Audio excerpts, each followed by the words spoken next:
Good afternoon, everyone. Andy Jacob here with the DotCom Magazine Entrepreneur Spotlight Series. I have a very fascinating show today, a very interesting entrepreneurial journey, which really is a very personal journey for the founder of Big Vision, and her name is Miss Eve Goldberg. I'm so honored to have Eve on the show today. It's very, very interesting what she's done to turn something in her life that was very, very challenging and heartbreaking into something that has become really a movement and something that she is very proud of, and the entire community is very proud of in Big Vision. We're going to talk about it. And this is a show that I think you're going to want to listen to all the way through, because there's so much to learn from Eve on how to overcome adversity, how to move forward in your life when you face tragedy, and how to turn sort of things into a positivity bias the best that you can, which is what Eve has done. So Eve, thank you so much for coming on the DotCom Magazine Entrepreneur Spotlight Series today. Thank you for having me. I'm honored to be here. Well, thank you, Eve. And you know, when I think about your story, I get a little choked up. But for the people that maybe don't know about Big Vision, let's pull the lens back to 30,000 feet. Tell them the story, and then we'll get into it a little bit after you share this very, very touching and personal story of how you got started with this wonderful organization, Big Vision. Sure. So, sorry, I've been in a for-profit business for the past 35 years, a family-owned business, a luxury business, nothing to do with nonprofit at all, although I was always, I was brought up by, my parents were always very, very charitable, and there was a lot of giving back in our life, so I always learned that. But I never thought that I would start a foundation. It was never in my, in my plans, for sure. So 7 years ago, I lost my son, Isaac, to an accidental drug overdose. And he was 23 years old. His name was Isaac. He was a beautiful, loving, handsome, funny, compassionate young man. It was really special. And I had two children. It was Isaac, and I have my daughter Beatrice. And he struggled right after high school. He started struggling with drugs. He was a great basketball player. He was the captain of the basketball team in high school. He was, loved sports, loved any, all type, big Knick fan. And so he struggled. And when he went to college, it just kind of went downhill very quickly. He became part of a fraternity. And if you know anything about that, it's really, as a freshman with issues to begin with, not smart, not a good place to be. But anyway, so he got into drugs there, and came home, I think in his second semester. I ended up having to send him to treatment, and, seemed to be okay, went back to school, came back again. Over the next couple of years, he was in and out of treatment and, seemingly doing okay. And then he overdosed. And the first time he overdosed, we were able to bring him back. Thank God, luckily. And I believe that he would never, ever try that again, because who would ever want to go through that? I took pictures of him in the hospital and I showed them to him, and I was like, you do not want to do this, not for yourself. He's like, no, I'm never going to do it again. But unfortunately, if you know anything about addiction, it hijacks your brain, and it's just, it's not a simple thing to just overcome like that. So, he went back to school and then came home and went back to treatment again, was living in sober living, came back to live with us. My husband and I had just gotten married again, and he came to live with us, and I found him unresponsive one morning. And he had been doing so well, and you hear these stories very often. He had been doing really well, had a job, got a new apartment, like all these things where he never looked better, everything moving in the right direction. And then he just went down that path, and, he was in a coma for 6 weeks, and the most horrific, 6 weeks of my life, sitting by his bedside, praying for a miracle, even though we kind of knew there was no hope. And it's something parents should never have to experience in their life. It was the worst torture. And he passed away. We lost him. And so, we're traditional Jews, and we sit Shiva for 7 days after somebody dies. And when we were sitting Shiva, I just said to everybody who came to visit, I said, I'm going to do something to make meaning out of his life. And I had no clue what I was going to do. I didn't even know what that meant. I just knew, I had to do something. And everybody said to me, we'll help you.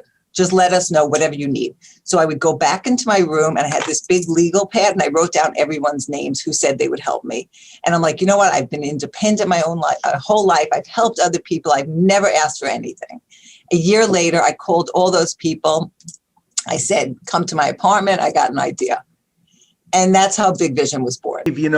Obviously you have a big vision, and Isaac, your son, he battled addiction for years.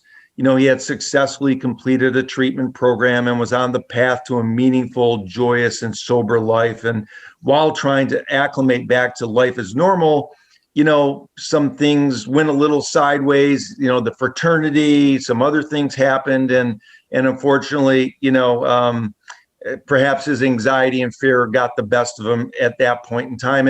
And like you mentioned, you were sitting Shiva, and during this time, something came to you that you wanted to make a powerful difference in the lives of other families. And this is really, really remarkable. You put down on a notepad the names of the people that said that they would help you. A year later, you brought them all into a parlor meeting at your home, and you started discussing about, this situation that happened to you and how you felt about helping other people, other families, other moms and dads and aunts and uncles and brothers and sisters not have to face the same kind of difficult thing that you faced in your life. So when we think about Big Vision, what's the big picture? How do we help these young people that have these challenges? What do we do with the young people that are having these challenges? And I know you want to get them involved, like with good, positive, energetic things. And I love that about what you're doing at Big Vision. But tell us how you're able to help so many people on this road to making the Big Vision even a bigger vision. So when I started it, my vision was to create kind of a sober, like, YMCA kind of thing, where, I knew for Isaac, physical activity was so important to him, and that really helped him stay sober. And so I wanted to create a place where young adults, who are sober can go and just hang out and play basketball, maybe learn to become a personal trainer, have a healthy juice bar and a coffee shop, and just like a hangout that they can be there, with other sober people, and just whether it's doing physical activity or just, doing their schoolwork or on their computers or whatever it is, playing ping pong, didn't matter. So that was really my dream, was to create that. But I said, before I do that, let me just start by, let's have one activity. And so, I started, reaching out to people that I knew who were in this world, and I knew nothing about the recovery world. Nothing. I mean, why would I? It was not, I'm in a business, I run a diamond business. This has nothing to do with addiction, recovery, and except for Isaac, I didn't know anything about it. So anyway, I started reaching out to people, and I did this go-karting event because I have a friend who owns like a few go-karting places. And she said, as part of my give back, I want to do this for you. And so we got a bus, and I went to all these different like sober houses and treatment facilities, and I told them what I was doing. And we had like 40 people show up. I got them on the bus. We took them to New Jersey. We went go-karting. They played video games. We gave them food. And we just talked about like, this is what we want to do. And everybody said to me, oh my God, this is what I need, and you realize at the end of the day that getting sober. Treatment is important. I'm not going to say treatment's not important, but the system is broken because you go to treatment, you're going to get clean. 30 days, whatever it is, 60 days, you're going to come out of there and you're going to be sober. Then what do? I mean, then they say to you, okay, you have to have a therapist, you have to go to meetings and go back to school, get a job, whatever. But they don't say to you, you got to get back to life. You have to have fun. You got to find new friends. You have to.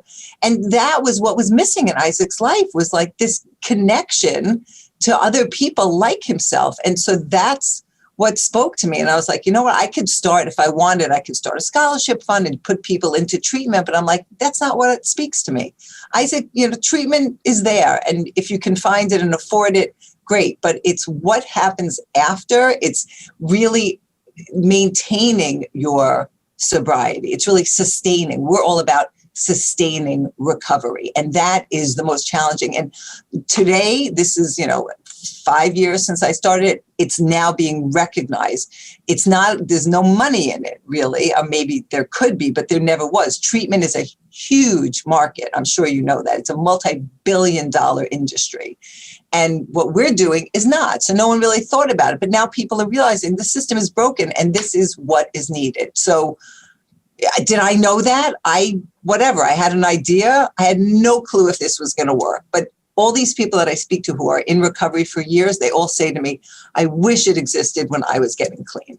So that validates what I'm doing. Yeah, it definitely does, even. I'm thinking about it, and obviously you've been in a very successful for-profit business for many years. Part of being a great entrepreneur is you have to nurture your employees, you have to nurture your clients and make sure that they're all placed in the position to have a positive experience with your offering. And in this case, your offering was diamonds. And I would imagine that, your experience as an entrepreneur in sort of nurturing your employees and making sure that your clients had a successful experience sort of translates very well into what you're doing at Big Vision, because it sounds like you're bringing the people in and giving them an experience. And I wonder what your for-profit entrepreneurialism did to help you prepare for this nonprofit Big Vision program that you currently have underway.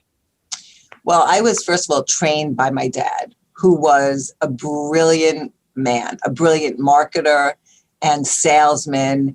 And, there is definitely, when you're starting something new, there is salesmanship. I know it's a nonprofit and I know we're offering something, we're offering it for free, our events are all for free, but you still have to sell the idea. You still have to tell people what you're doing, and you have to, I worked on the website. I've worked on, the website for my for-profit business for many years, updating it and our social media and all of that. And it's, I tell the people who work for me at Big Vision, it's like, you got to say it in the right way. It has to, the messaging is so important, no matter what you're doing, whether it's for-profit, nonprofit, it doesn't matter. And so that's always been so ingrained in me is, first of all, the messaging. Second of all, the brand. The brand, Big Vision is a brand. It's a brand. And you know what? No matter what I send out, no matter, what, any letter that we write, any email, any Instagram, it's got to be perfect. It's got to look perfect. The messaging has to be right. And, I'm not just going to throw stuff up there. It's a lot different in my business. In the for-profit business, William Goldberg, we're a very, very high-end business. So when we put anything out there on Instagram, it's got to be perfect because people are spending a lot of money on this. It doesn't matter. It relates to anything that you do. So for me, no matter what you're doing in life, first of all, you have to have a passion for it. So I have a passion for this that, came from a horrific, experience in my life, a loss, but it doesn't matter. It's still, I'm very passionate about Big Vision. I believe in what I'm doing. And I think that translates to everybody. And so there's no question that my business experience has helped me so much when it comes to this. Also, you have to spend money sometimes. You got to spend money in order to get your message out there. I'd love to get everything for free, but honestly, it's impossible. And you don't get, when people are doing something for you for nothing, you don't get what, I've had people offering, you can't ask them the way you would if you're paying somebody. I'm like, you know what? If we can't do it, let's find the right people who can do it and let's pay them. My father always taught me that. And I totally believe in that. And it pays off at the end of the day. So. I love it, Eve. It makes all the sense in the world. Such a great background and experience you have. And now you're turning it into a positivity bias to help so many other families. When we think about sort of the events that you give, maybe you could touch on, Eve, what your thoughts are with regard to people in recovery and how important it is to surround themselves with empowering, positive, healthy lifestyle people. Is that sort of part of the idea of what you're doing with the big vision at this point? 100%. It's so important, who you hang out with, first of all. So whenever we plan an event, I make sure there's no bar there. So I wanted to have a bowling event and try and find a bowling alley that doesn't have a bar, and not just a bar, but like a prominent bar. When you walk in the door, like it's all about the bar and it's not even about the bowling. So there's so many activities. The first time we planned, someone gave us 20 tickets to a Yankee game. And when I didn't open the tickets, they were sitting in an envelope and we got all these people to commit to go. And when it was time to go, I opened the envelope and it was like in the Jim Beam lounge. Right. And I was like, oh, my God, I have all these people who are just early in their recovery show up. And that's going to be the big sign on the lounge where they're going to be is, the big alcohol company. And so it was it was challenging. So I committed that whether I do a fundraiser, my fundraisers, there's no alcohol. I don't care if it means we're going to raise less money. I want my people to be able to show up there and feel comfortable. I don't want any triggers for them. So number one, any activity has to be without triggers. And you want, as many people, all the people that come obviously are sober. Or in recovery. And so we see like people make connections, people will walk into the room and remember seeing somebody before, or they saw them in a meeting, they met them in a meeting. And there's this immediate connection because no matter where they come from, and we have people who are living in sober living, that's $20,000 a month. And then we have guys that are previously incarcerated that are living in places that they're paid for by the government or whatever, the courts. And they get together, you wouldn't know the difference. And they're all grateful to be there and they all have this connection. And to me, that is like, I love that. I love to see everybody just coming together and they're just grateful for it because it's really hard when you have downtime, like, what are you going to do? All your friends are going out drinking, they're getting high. You know what it's like when you're in your 20s or whatever it is. Unfortunately, you go to you have a job and you go to, at the end of the day, I remember going to a WeWork space one time to look at it. And at the end of the day, they had a huge keg there, and I was like, it's very hard to find a really safe, non-triggering place. So that's what we really are offering. And yeah. It's very, very helpful. And I believe it really saves people's lives and it keeps them on a good path. And then, you know what? Relapse is part of this disease. There are people that relapse, but you know what? We say to them, come back. When you get back on a good path, you need 48 hours of sobriety and you can come back. No shame in it. It's just part of it, unfortunately. Yeah, it makes all the sense in the world, Eve. And, in my personal, in my wife and I's, my personal life, we know parents who have lost children and more than we care to think about, to be quite frank. So what do you say to a parent who has a child where the child's having a tough time with addiction? How do we get the people that are having these tough times with addiction, how do we get them on the right path? Are there some sort of big ideas that Big Vision has or you have after going through what you've gone through with Isaac that maybe might resonate for some of the viewers that maybe have a child or a loved one or a relative going through addiction right now? Yeah, it's. I wish there was one simple answer, like, oh, do this and you'll be fine. Do this and they'll be cured. But obviously, communication with your children, I feel, is so important. They have to be able to tell you what's going on. They have to feel like that the communications are open, and anything that's going on, they don't have to be ashamed of, and they're not going to be judged by it. To me, that is very, very important. That's like the key, number one. You know, there's so little that you can control. Your kids go to school, they meet certain friends. I mean, obviously you want to encourage them to, you know, hang out with the right people, but unfortunately that doesn't always work. To me, like, the communication is really key. And if you see an issue, a lot of times, you know, hopefully you can talk to a friend of theirs and see if they have a little bit more, you know, if they see what's going on, if they have a little bit more information, you know, and I think, you know, with parents, I mean, I'm not talking about, because we really are talking more to like 18 to 30-year-olds, let's say. So most of them are really out of the house. So I think I tell parents all the time, number one, you got to take care of yourself, you know, because if a kid is really struggling with this, very often they have to find their way, and there's not that much that you can do, unfortunately, about it, but you got to take care of yourself. You know, I went to Al-Anon meetings for years, and that really helped me, you know, get through it.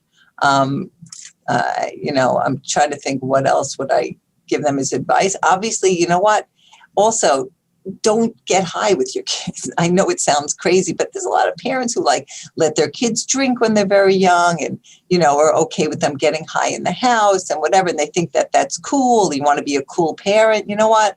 Be a cool parent just by being open and letting your kids feel they can come talk to you, but not by, like, you know, sharing drugs or drinking with them, whatever. It's just, it's not cool, because young brains are different than ours, you know, as parents, even though I'm not saying that we should be doing any of that, but, you know, it's different when you're in your 40s and 50s, whatever, than it is when you're in your 20s, when your brain is still developing.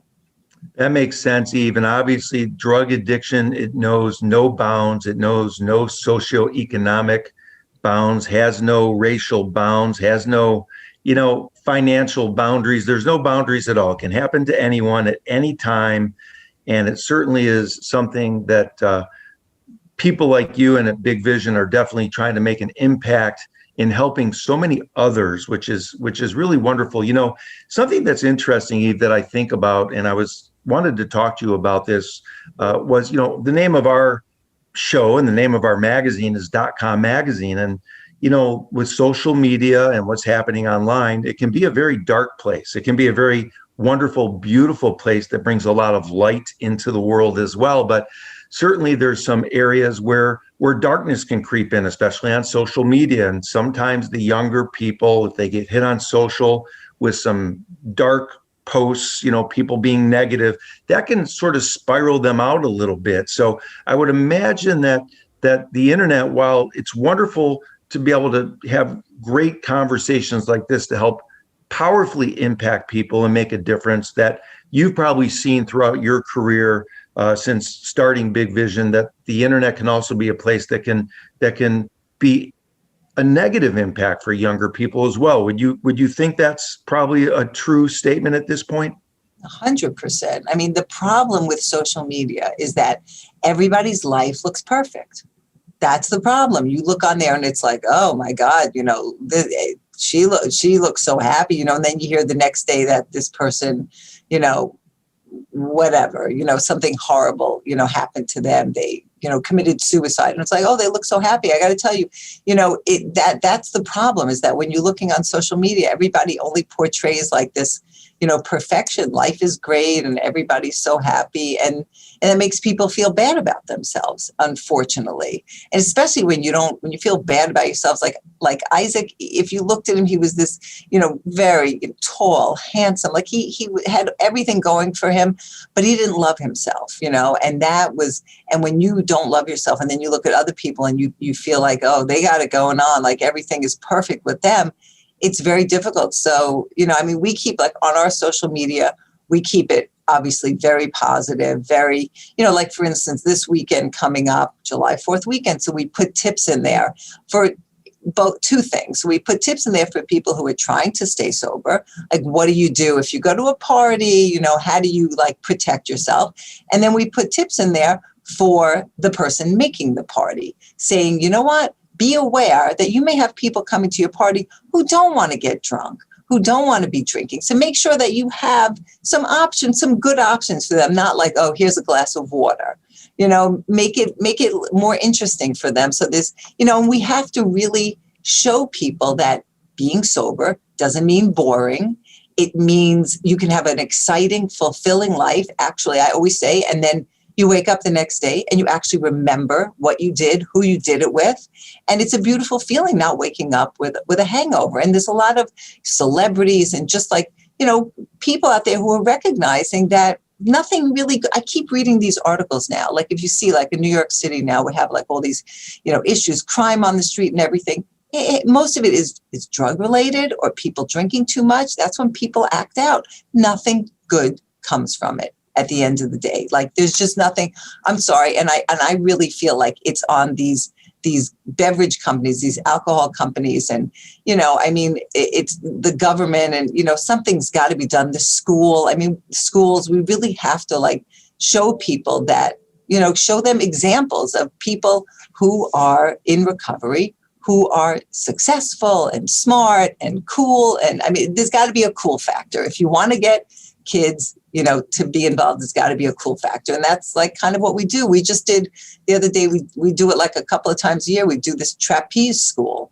And it's amazing. People get up they have to climb up, they go on the trapeze and, it's like they're blown away. It's something they would never try in their life. They're doing it with, no substances, doing with other people who are not using. And it's just like this awesome feeling. And, you just have to, we're always trying to show people there's all this great stuff you can do in this, like in New York City, it's like this amazing city. There's all this stuff you can do and you can do it without substances. And trust me, it's a hell of a lot better. Just give it a try, like we're doing something now. We're doing a sober challenge for a month.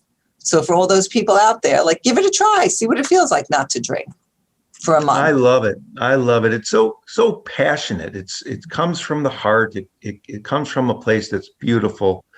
And it's really apparent that you really care about the people that are part of it. You care about the people that are coming to the Big Vision events and you want what's best for them. And you want them to get on the road to the right path and teach them the right way so that, their mother or father don't have to go through the same type of pain that you went through with your son. So it's really amazing. How can people watching the show help or become part of Big Vision? Well, look at our website, bigvision.nyc, or Big Vision NYC on Instagram, Facebook.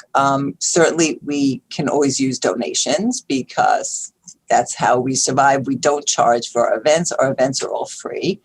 And anybody who has, let's say, if you have a great, we're doing this in New York right now, but I've had a lot of interest from people who want to start it in LA and, in different parts of Florida, Massachusetts. We're getting to the point now where we're ready to branch out and have Big Vision all throughout the country. We're getting there.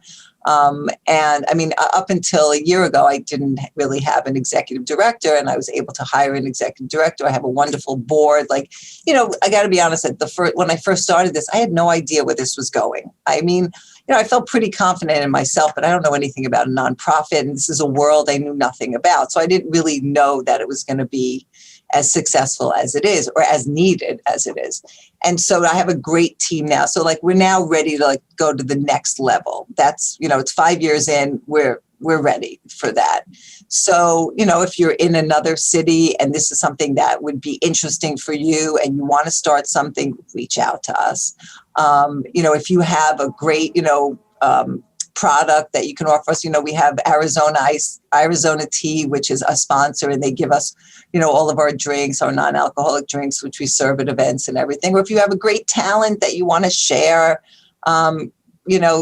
let us know. The more people that are coming. And I have to tell you, unfortunately, like you said, I know so many people now who've lost children. So many of them have gotten involved with us and it really helps them. I have them on my board, on my advisory board, and just have become friends. Sadly, we all share this common bond. We're all part of this very horrible group that, nobody wants to be a member of, but we support each other, and we're just like, we're there for each other. We all get it.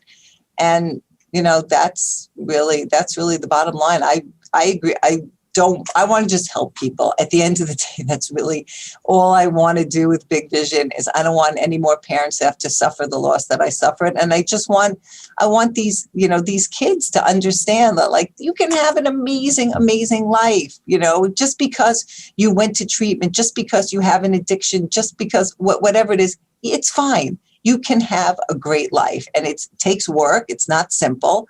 But to me, this is a very, very key element. It's the lifestyle. It's sustaining your recovery. It's not just getting there. Getting there you can do. It's keeping it going. And we just want to help in any way that we can. That's really the bottom line. I love it, Eve. It makes all the sense in the world. And obviously, if you're watching the show and you have a venue or you have a interesting activity or something that the Big Vision can bring people to, please reach out to Eve and share your idea or your thoughts with her. I'm sure she would be delighted to hear from you. I have to tell you, Eve, it's we're called the DotCom magazine Entrepreneur Spotlight Series. And yes, you're an entrepreneur. Obviously, you've been an entrepreneur in your for-profit business, but the nonprofit space really is entrepreneurial as well. So before we go today, I want to ask one final question, is for entrepreneurs that are watching the show that maybe are facing a challenge, and certainly not the magnitude of the challenge that you had with your son, but they're facing a business challenge, and maybe they're facing a pothole or a wall or a roadblock. What advice can you give to them to get through those challenges and come out on the other side, in an empowering way? Well, for me, the key is always like worry about today, first of all. I mean, because of when I lost Isaac, I realize now that who the hell knows what tomorrow is going to bring. We don't know if we're going to be here. We don't know if we're going to lose everything we have. We know nothing at the end of the day. We don't have any control. But first of all, passion, to me, that's what I learned from my father. Be passionate about what you do, and just keep moving forward. Even if it's just one step at a time, you have to just keep moving forward. And someone gave me a great little plaque. It says, "Don't look back. You're not going that way." And to me, I love that. I look at that all the time. And it's like, yeah, I mean, you're going to look back and go, "Oh, I should have done it this way. I could have done that. I could have done that." Nope. Start from now. Okay, today is what we have. Let's see where we are, and let's see how we can get to the next level, and let's see how we can move forward, because that is all. Don't look back. Don't regret. Don't, think about how you could have done things. My sister and I always say, we don't want to say, "I could have." Forget that. It's not "I could have," "I should have," or anything. It's like, okay, this is what I'm going to do today. And, I have a goal and I'm going to get there, but, one step at a time, one day at a time. That's what they always said in Al-Anon. And that's really one day at a time is the best that we can do. I hear you, Eve, and you're so inspirational, and you're wonderful to listen to. You're wonderful Thanks.